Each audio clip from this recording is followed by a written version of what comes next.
नमस्कार. अमोल नॅचरल्स लातूर. आपण गाईवर आधारित शेती करतो आणि हे आपण गोकृपा अमृतम मल्टिप्लाय होण्यासाठी टाकलेलं आहे.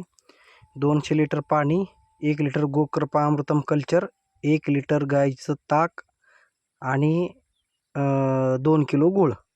तर हे बघू शकता, ह्याला आज 5वा दिवस आहे. याच्यामध्ये हे जे चमकल्यासारखं दिसतंय, हे आतून पाण्याचे बुडबुडे वर येत आहेत. एकदम जबरदस्त पद्धतीनं चालू आहे. मधला आवाज पण ऐकू शकता तुम्ही. एकदम हळू,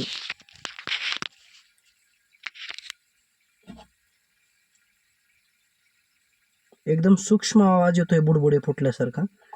आणि हे बघू शकता, हे कसं, हे आतमधल्या जीवाणूंनी श्वासोच्छवास केल्यानंतर जे हवेचे बुडबुडे बाहेर पडत आहेत, हे असे.